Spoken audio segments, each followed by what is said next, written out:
저녁 식사를 하는 내내 남편이 말을 꺼낼 듯 말 듯 제 눈치를 보고 있었습니다. 식사를 끝내고 나서 급히 고무장갑을 끼고는 설거지를 하는 모습이었어요.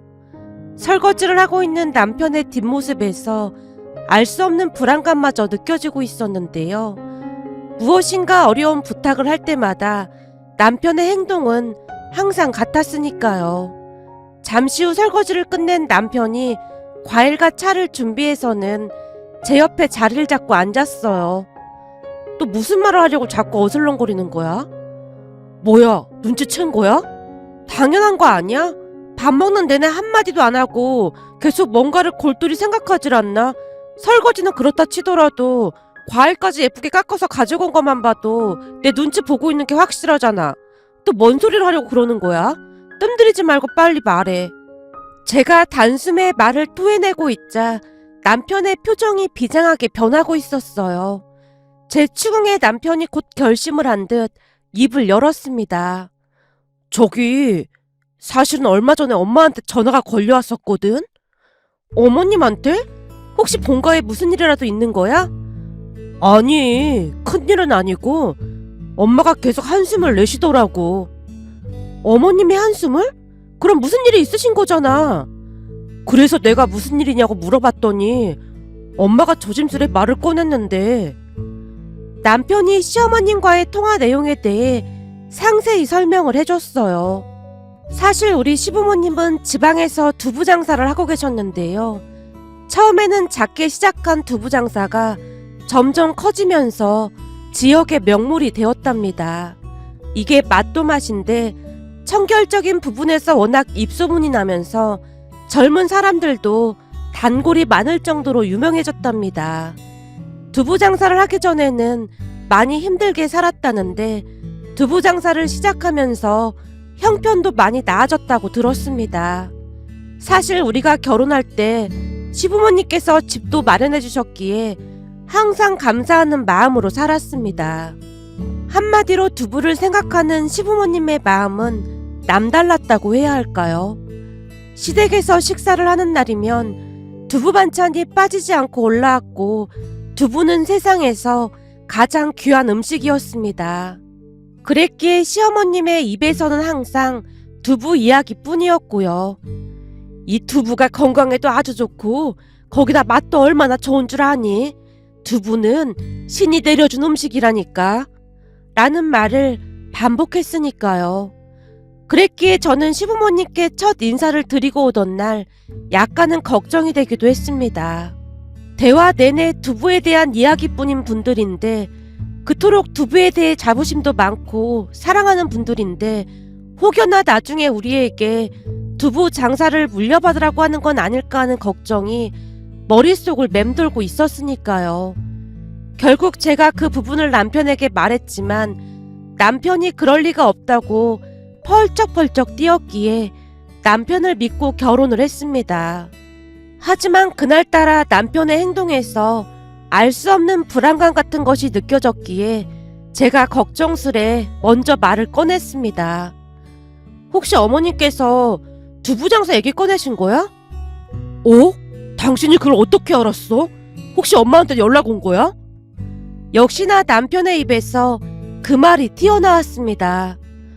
아니, 그런 건 아니고 왠지 그랬을 것 같아서 물어본 것 뿐이야. 그래서 어머니께서 뭐라고 하셨는데? 저기, 그때 아버지께서 허리를 좀 다치셨잖아? 근데 그 이후로 일하시는데 많이 힘들어 하시나 보더라고. 그래서 사람을 구해서 일을 하고 있다는데 무단으로 출근을 하지 않는 날도 많고 문제가 이만저만이 아닌가 봐.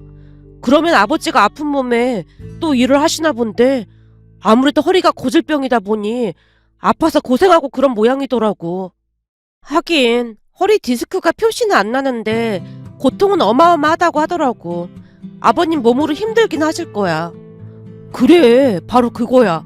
디스크 고통이 어마어마하대. 그래서 엄마도 걱정이 많고 말이야. 남편의 입에서 저절로 한숨 소리가 새어나왔습니다. 그럼 사람을 바꿔보는 건 어때? 계속 문제면 그 사람 말고 다른 사람을 구하면 되는 거잖아. 벌써 몇 명째 바꾼 거라고 하더라고. 근데 계속 말썽인가 봐. 그래서 어머니께서 뭐라고 하셨는데?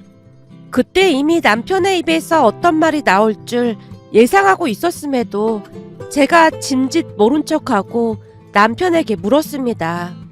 그리고 역시나 남편의 입에서 제가 걱정하던 말이 쏟아져 나왔어요. 저기, 당신한테는 진짜 미안한데 엄마가 이번 참에 내려와서 일을 좀 배웠으면 하는 것 같아. 사실 두부장사 수익금이랑 지금 내가 받는 월급이랑 비교가 안 되잖아? 당신 월급이랑 내 월급을 합해도 어림도 없을걸? 그렇다고 그 사업을 그냥 접는 것도 너무 아깝고 말이야. 거기다 당신 지금 육아휴직 중이라 더 좋은 계획 아닐까 싶어.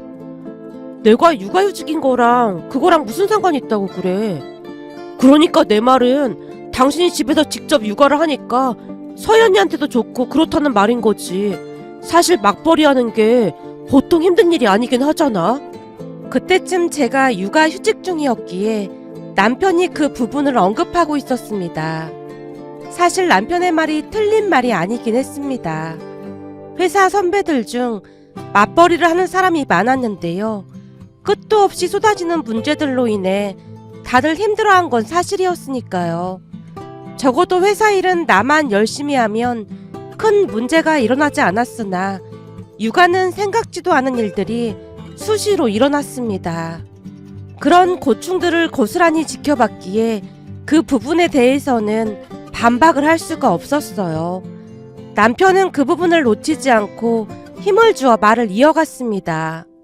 사실 서연이를 남한테 맡기는 것도 좀 그래. 당신 육아휴직 끝나고 출근하면 그래야 하는데 내가 보니까 진짜 할 짓이 아니더라고. 그래서 내 생각은 그냥 이참에 우리 둘 다 회사 그만두고 나는 내려가서 두부일 배우고 당신은 집에서 전업주부를 하자 그 말이야. 나도 쉽게 결정하고 하는 말은 아니야. 몇 달씩이나 생각하고 말 꺼낸 거니까. 물론 당신이 싫다고 하면 나도 억지로 그럴 생각은 없어. 한마디로 강요를 하겠다는 건 아니다 그 말이야. 남편의 마지막 말은 저를 배려하는 듯 하는 말인 것 같았지만 그 말에 뼈가 있는 것은 확실해 보였습니다. 결국 제가 긴 한숨을 내쉬다가 남편에게 말을 했어요. 알았어. 당신 말이 틀린 말은 아니니까 그럼 나도 한번 생각은 해볼게. 정말이야? 정말 생각해볼 거야? 내가 분명히 말하지만 그렇게 하겠다는 건 아니야. 다만 생각을 해보겠다는 거지. 그니까 김치국 마시지 말고 있어. 알았어. 당연히 생각을 해봐야 하는 게 맞는 거지. 난 당신이 화 안 내고 이렇게 말해주는 것만으로도 진짜 고마워. 남편이 감격스러운 듯 말하고 있었는데요. 그러면 그럴수록 제 마음은 무겁기만 했습니다. 그 뒤 친정 엄마뿐만 아니라 친한 친구들과도 상의를 해봤지만 반응은 한결같았어요. 하나같이 제게 네가 미쳐도 단단히 미쳤구나라는 말만을 했을 뿐이었으니까요.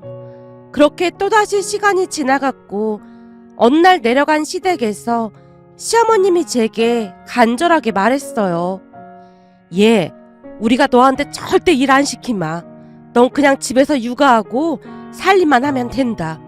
너도 알다시피 네 시동생은 선생이 체질이라고 우리가 하는 일은 절대 못한다고 쳐 난리잖니. 그러니 다시 한 번만 생각해주면 안 되겠니? 어머님, 그게 그렇게 간단한 문제가 아닌 거 아시잖아요. 저한테는 절대 쉬운 일이 아닙니다. 그래, 내가 네 마음을 왜 모르겠니? 우리가 너한테 정말 많이 미안하구나. 시어머니께서 시종일관 제게 미안하다는 말을 했기에 제 마음이 더욱 불편할 수밖에 없었는데요. 차라리 막무가내로 밀어붙였다면 제가 강하게 나가지 않았을까 싶었으니까요. 하지만 남편은 이미 두부 장사를 하는 쪽으로 마음이 기울어진 것인지 회사 일에 별 미련도 없어 보였습니다. 회사를 그냥 왔다 갔다 하는 느낌이었다고 해야 할까요? 그렇게 결국 우리는 두부 장사를 물려받기로 했고 모든 것을 정리한 뒤 본가 근처로 이사를 했습니다. 물론 본가와 조금 떨어진 곳에 집을 마련해서 남편이 출퇴근을 했는데요. 그나마 다행이라면 다행이었던 것이 두부를 만드는 일이 적성에 맞는 것인지 남편은 정말 열심히 일을 하며 그 어느 때보다 즐거워 보였습니다. 그 모습을 보며 저도 약간은 위안을 받았고요. 사람이 살면서 자신이 좋아하는 일을 할 수 있다는 것 자체가 참 감사한 일이라는 생각을 했으니까요. 거기다 시어머님은 단 한 번도 저를 찾지도 않았고 오히려 가끔은 딸의 육아를 도와주면서 조금이라도 쉴 수 있도록 배려를 해줬습니다. 또한 남편이 매달 돈을 많이 가져다 줬는데요. 그동안 회사 생활하면서 받던 월급과는 차원이 달랐다고 해야 할까요?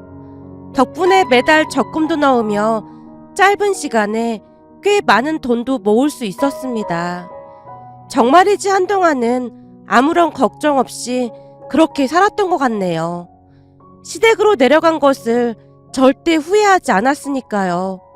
그런데 문제는 제가 둘째를 낳으면서 시작이 되었습니다. 둘째를 낳고 아는 사람이라고는 시댁 가족들 뿐인 이곳에서 홀로 외로움을 참아내야만 했기에 저도 모르는 사이에 산후 우울증이 왔던 것 같았어요. 더군다나 둘째를 임신하고 난 뒤 상상할 수도 없을 정도로 살이 쪄서 더욱 그러지 않았나 싶었습니다. 거울을 볼 때마다 제가 아닌 것 같다는 생각마저 들었으니까요. 하지만 그런 것보다 더 큰 문제가 있었는데요. 그건 바로 남편의 행동이었습니다. 시간이 지나면 지날수록 돈을 더욱 많이 벌어오던 남편의 행동이 서서히 변해가고 있었으니까요. 그러니까 제가 느끼기에는 약간의 유세 같은 것을 떨었다고 해야 할까요? 어느 날은 식사를 하던 도중 제게 짜증스레 말을 했어요. 내가 웬만하면 이런 말 안 하려고 했는데 반찬 좀 신경 쓰면 안 돼? 이 정도면 나도 신경 많이 쓴 거야. 그니까 그렇게 말하지 마. 나도 둘씩이나 육아하면서 얼마나 힘든 줄 알기나 해? 가만 보면 당신은 불만이 너무 많아. 뭐? 내가 불만이 많다고? 순간 제가 귀를 의심한 채 남편에게 대묻고 있었습니다. 그렇잖아. 내 친구 와이프들이 당신을 얼마나 부러워하는 줄 모르지? 뭐? 그게 무슨 소리야? 나를 부러워하다니. 거봐. 당신이 등 따시고 배부르니까 잘 모르나 본데 이렇게 돈 많이 벌어다주는 남편이 많은 줄 알아? 사실 여기 내려오지 않았으면 우리가 맞벌이를 했어야 하는데 그럼 당신도 무진장 힘들었을걸? 거기다 고생은 고생대로 하고 돈도 얼마 벌지도 못했을 거고. 근데도 당신은 산후 우울증이다 뭐다 항상 불만뿐이잖아. 내가 알아보니 산후 우울증 그런 게 편해서 생기는 거라고 하더라고. 남편이 한껏 비꼬면서 그동안 참고 있던 말들을 토해냈습니다. 순간 다시 한번 제 귀를 의심할 수밖에 없었는데요. 그동안 제가 알고 있던 사람이 맞나 싶을 정도로 남편은 변해가고 있었습니다. 마치 돈이면 다 되는 거 아니냐는 말을 입에 달고 살았으니까요. 그날 남편의 속마음을 알고는 어마어마한 배신감에 휩싸인 채 손까지 덜덜 떨고 있었는데요. 남편이 그런 저를 비웃으며 다시 입을 열었습니다. 아무래도 몸이 편해서 그런 것 같으니까 운동을 좀 하던지, 그것도 아니면 가게에 나와서 일 좀 돕던지. 연세 많은 우리 엄마도 일하시는데 좀 미안하지 않아? 나와서 일하다 보면 살도 빠지고 좋을 거야. 거울 좀 봐. 그게 사람 몸인가. 보고 있으면 밥맛도 떨어지거든. 사실 당신 때문에 요즘 내 체면이 말이 아니야. 내가 괜히 살이 찐 거야? 출산하고 그런 거잖아. 거기다 독박육아가 어디 보통 일인 줄 알아? 전업주부가 당신 직업인데 그거라고 투덜거려? 내 친구 와이프들은 그 정도 돈 벌어다 주면 넙죽 엎드려서 절을 할 거라고 그러더라. 한마디로 당신은 너무 배가 불러서 산후 우울증 그런 게 생긴 거다 그 말이야. 내가 이 정도로 돈을 벌어다 주면 감사하다는 생각을 해야지. 산후 우울증 때문에 힘들다고 바가지나 긁고 있는 게 할 짓이야? 거기다 우리 엄마가 당신을 힘들게 하는 것도 아니고 오히려 육아도 도와주고 그러잖아. 근데 우울증이 왜 걸리냔 말이야. 마치 작정이라도 한 것 마냥 남편이 제게 다다다 쏘아붙이고 있었는데요. 남편이 쉴 새 없이 입을 놀리고 있었기에 순간 머릿속이 멍해진 채 제대로 된 방어조차 하지 못하고 부들부들 떨고만 있었습니다. 그 와중에 남편이 쐐기를 박듯 한마디를 더 했어요. 그래서 말인데 몇 달 후에 있는 부부 동반 동창 모임 말이야. 그때 당신은 그냥 참석하지 마. 뭐? 당신 설마 나 살쪘다고 창피해서 참석하지 말라는 거야? 뭐 그런 것도 있고 당신이 우울증이다 뭐다 내내 죽상을 하고 앉아있으면 오랜만에 하는 동창회가 엉망이 될 거 아니야. 그니까 그냥 집에서 푹 쉬어. 어차피 살쪄서 맞는 옷도 없잖아. 그렇다고 그 몸을 해서 옷을 새로 사는 것도 좀 문제고 말이야. 암튼 동창회는 나 혼자 갈 테니까 그런 줄 알고 있어. 그리고 우울증 걸린 당신한테 앞으로 살림 못 맡기겠으니까 앞으로 나한테 용돈 받아 쓰고 어떻게 사용했는지 내역 다 보고해. 할 말을 다해서 속이 시원하다는 표정으로 남편이 자리에서 일어났습니다. 그 순간 어마어마한 배신감으로 인해 별의별 생각이 다 들었는데요. 순간 이래서 사람들이 이혼이라는 걸 하는 걸까 하는 생각마저 들었습니다. 그렇게 저는 남편에게 정이 떨어질 대로 떨어진 채로 이혼 생각만 가득한 채로 하루하루를 보내고 있었습니다. 그때 당시 제 휴대폰 인터넷 검색창에는 이혼이라는 단어만 빼곡할 정도였으니까요. 그렇게 시간이 얼마나 지났을까요? 혹여라도 불편할까 싶어 집에 잘 찾아오지 않던 시어머님이 우리 집에 찾아와서 제게 물었습니다. 얘 혹시 나한테 뭐 서운한 거라도 있는 거니? 아니요, 없습니다. 없는데 왜 전화도 안 받고 통 집에 놀러도 안 오는 거니? 예전에는 나한테 손주들도 가끔 맡기고 바람도 쐬고 그러더니만 요즘은 두문불출하고 집에만 있는 것 같구나. 병원은 계속 다니고 있는 거지. 우리 때야 우울증 그런 거 생각할 틈도 없이 살았지만 요즘은 세상이 좋아져서 그런 게 다 병이라는 게 밝혀졌으니까 마음이 힘들면 가서 꾸준히 치료받아야 한다. 내가 들어보니 산후 우울증이 정말 무서운 거라고 하더구나. 내가 손주들 봐줄 테니 꼭 병원은 다녀야 한다. 시어머님이 걱정 가득한 표정으로 제 눈치를 보며 말을 하고 있었지만 제가 초점 없는 눈으로 대꾸조차 하지 않았어요. 그 모습에 시어머님 눈시울이 붉어져 있었는데요. 이게 다 내 잘못인 것 같아서 너무 미안하구나. 그때 니들 내려오라고 하는 게 아니었어. 다 내 잘못이다. 순간 시어머님이 등을 돌려 눈물을 훔치다가는 제 손을 꼭 붙들고 말을 이어갔습니다. 얘, 정 힘들면 친정에 가서 몇 달 쉬다 오는 건 어떻겠니? 너한테 정말 미안하다. 시어머님이 다시 한번 진심을 담아 사과를 하고 있었습니다. 그 모습에 저도 조금은 마음이 누그러졌고 꽁꽁 숨겨놨던 속마음을 다 꺼내놓기 시작했어요. 그중 최근 들어 남편이 제게 했던 막말에 대해 사실 그대로 털어놨는데요. 제 말을 듣던 시어머님의 얼굴에 분노가 가득해졌습니다. 그러니까 아범이 정말로 그렇게 말을 했다는 거냐?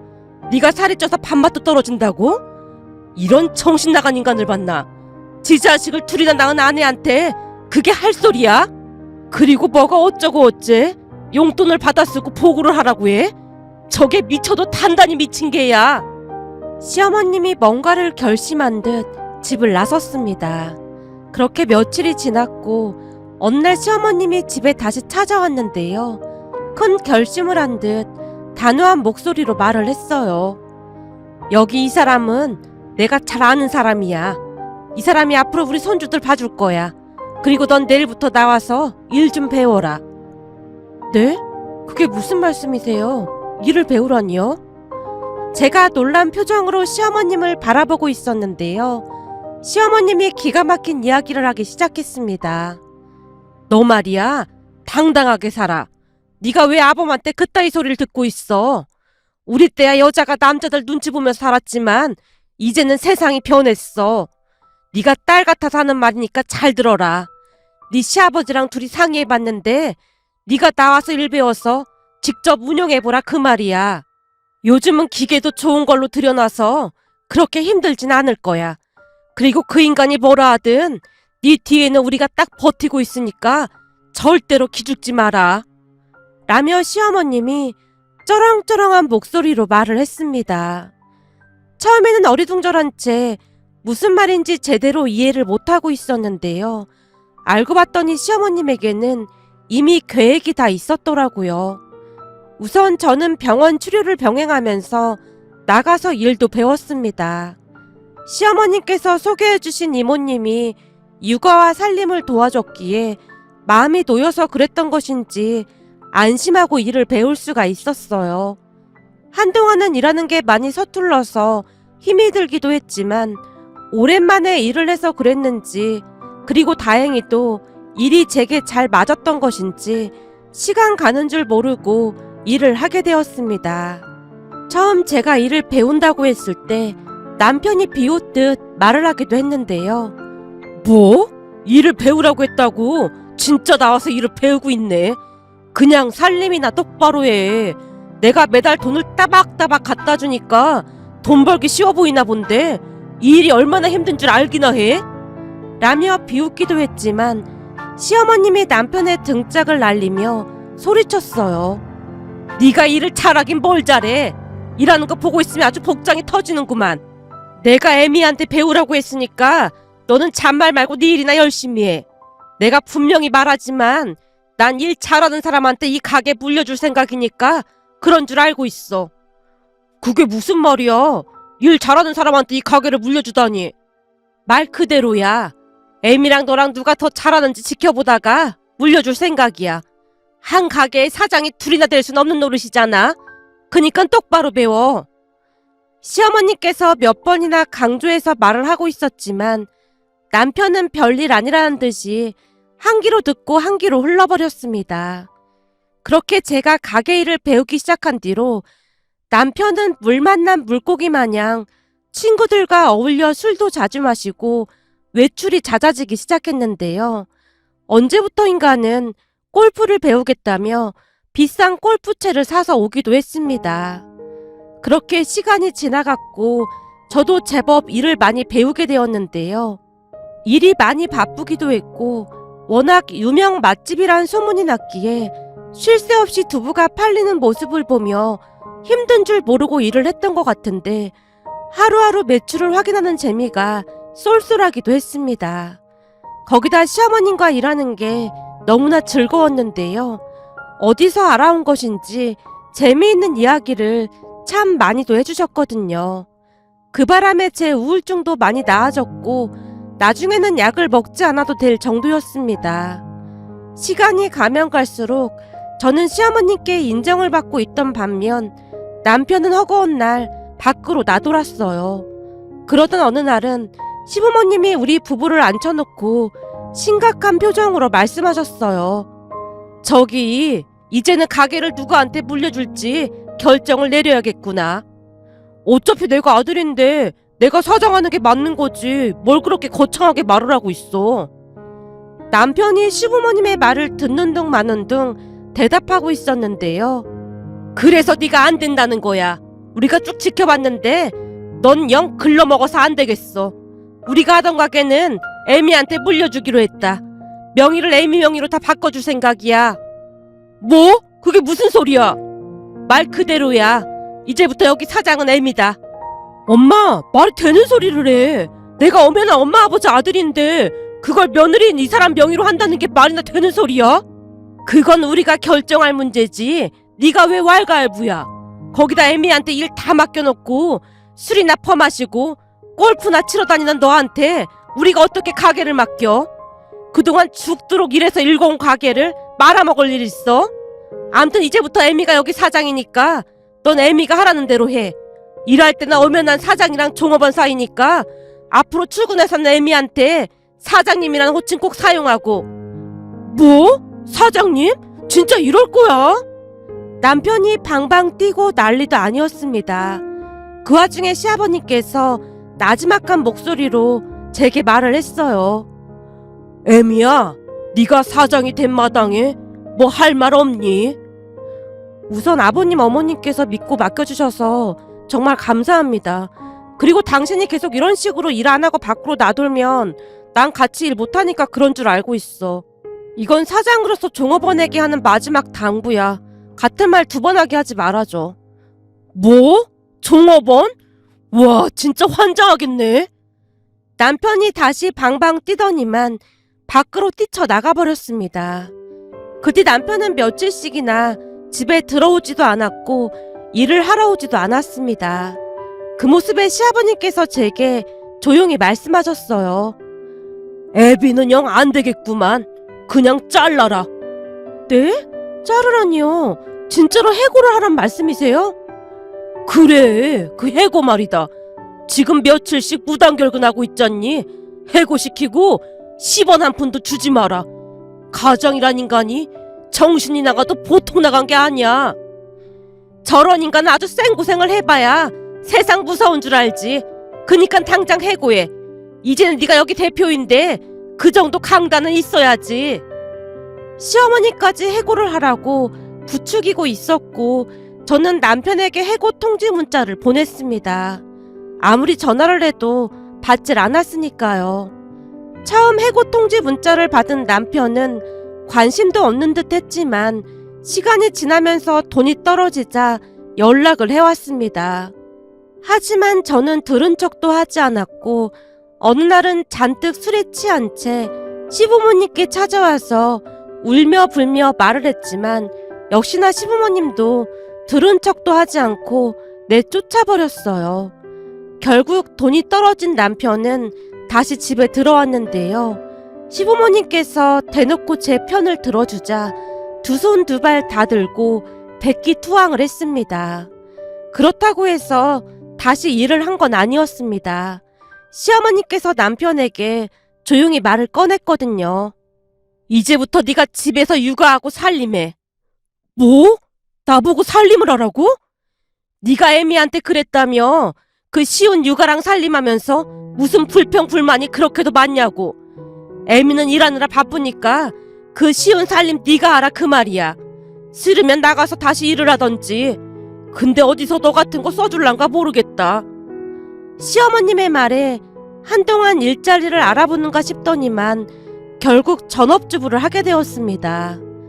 처음에는 서툴던 것이 시간이 가면 갈수록 익숙해져 가는 것인지 어느 날은 빨래를 개면서 제게 말을 하기도 했어요. 저기 내가 살림해보니까 하루 종일 할 일이 어마어마한 거 있지?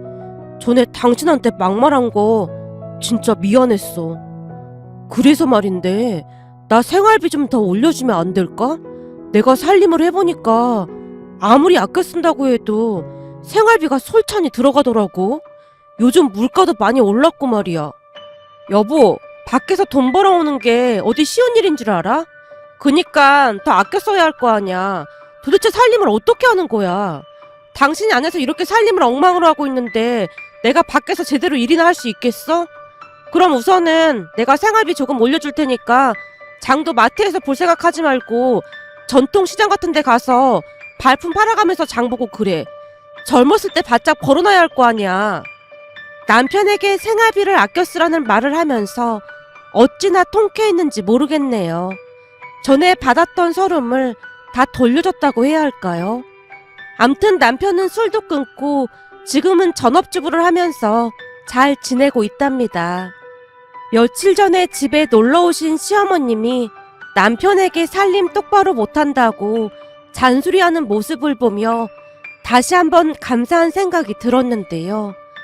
만약 현명하신 시부모님이 아니었다면 우리의 결혼 생활이 어떻게 됐을까 아찔하기만 했답니다. 앞으로도 시부모님께 효도하며 잘 살아가겠습니다.